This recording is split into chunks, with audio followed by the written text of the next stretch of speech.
Hello, Mom and Dad Me World. So today we're actually talking about the M3, the 13-inch M4 iPad Pro. This is it right here. So it has been about 3 months or so since we've had this from day one. Picked it up and it's been absolutely phenomenal. As you can see right here, it has a case, but you can tell right here that it is in the silver color. Love the silver. The black also looks very spectacular, but we'd actually gotten this in the silver color. So the model we are talking about here is the 13-inch M4 iPad Pro with 1 terabyte. So fully spec'd CPU, GPU, and in this beautiful silver color right here. And you can see the beautiful Pro branding right down here. We've got this plasticky case here with this outer shell cover all around it, which I do like how it's so protected. And then if we want to protect it even more, we've got this thing right here, put it up on a stand, and it's definitely good to go right here. This has a magnetic cover with it, which I really do like. This is an ESR case. We've done a review on it. This is our daily driver case that we use. And then we've also got a screen protector. I have not yet switched over to the plastic film screen protector. I do find that with this tempered glass screen protector, it's absolutely been just fine, especially with this case. What I did worry about this case and that plastic screen protector was that when you grab it, it's a little bit flexible here on the sides of the case. So it was actually going to, in the past, we've had it push in as we grab it and actually lifts the screen protector up on the edges. But since we haven't had that issue yet, I've just stuck with this glass screen protector. So on another note, I do not use the Pencil Pro at all with this. I do not yet have it. I actually don't plan to buy it because I'm just not that big of an Apple Pencil person. And I actually don't use the keyboard or trackpad or Apple's Magic Keyboard case with it. If I do use a keyboard, I just hook up a Bluetooth Apple Magic Keyboard to it, and it works absolutely just fine. So then you might ask, what am I using this device for? So I'm actually using it mainly as a content consumption machine. So anything, you know, YouTube, Hulu, anything streaming basically gets done with this. We take this with us to the gym when we are out of town, and it is phenomenal for a streamer. Use it for email. Wake up in the morning. I love using it for news. Sitting out here on the back patio, just sitting out here with a cup of coffee, cup of water, or a bottle of water, and use this as a newspaper as we would do on a Sunday many years ago. Like your cup of coffee and your Sunday morning newspaper. Well, Apple News provides the newspaper for me in digital content.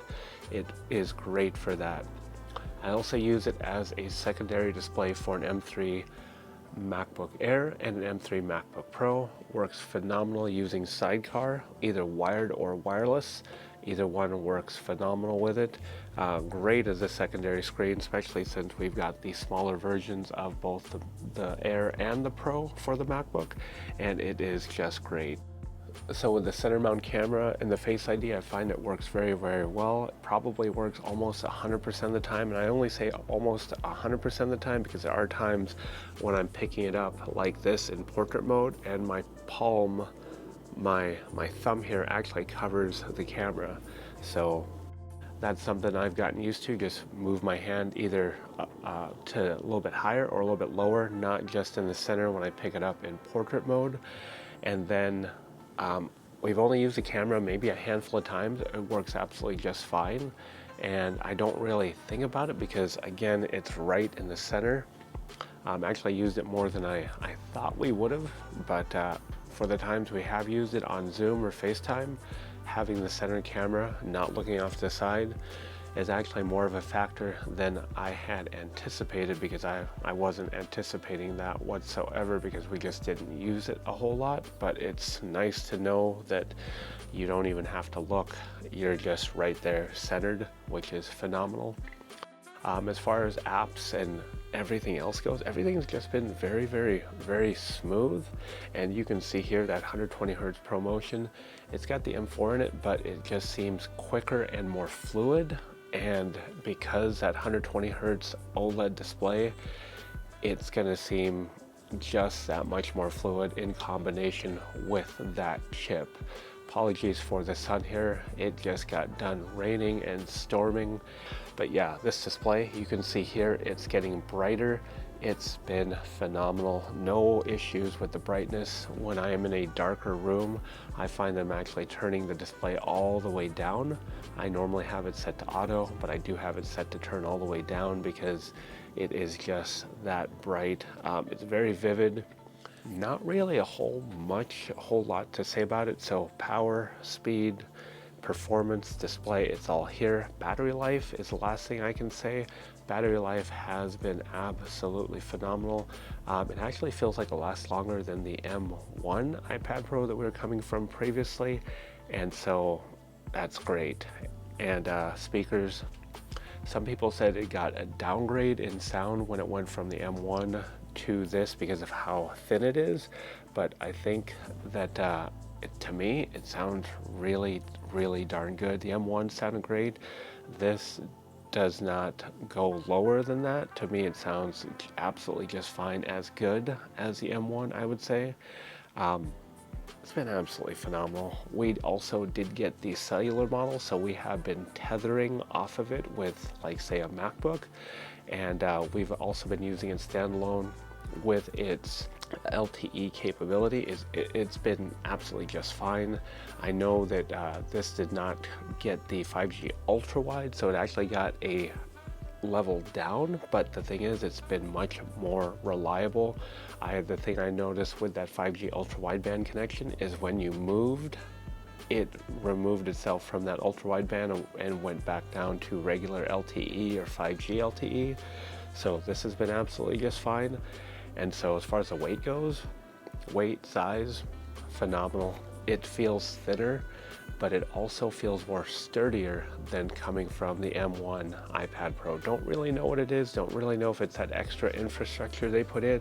100% could be that they put on here, but it feels very, very sturdy, feels good in the hand, and it's amazing that they packed so much power, so much technology into this. So 120 hertz OLED Retina display, 5G LTE, beautiful camera, M4 power, all in this tiny package. So if you haven't picked one up already, I suggest you pick one up. It's been phenomenal for us. Do you really need something this powerful? Probably not, but this is what I've said from the beginning, is this is more of the nice to haves versus must haves.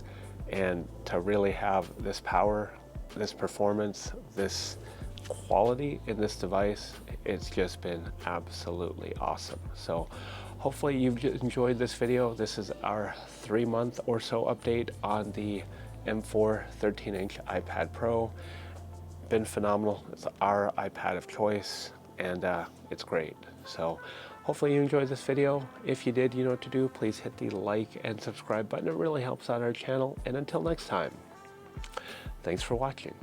Bye for now.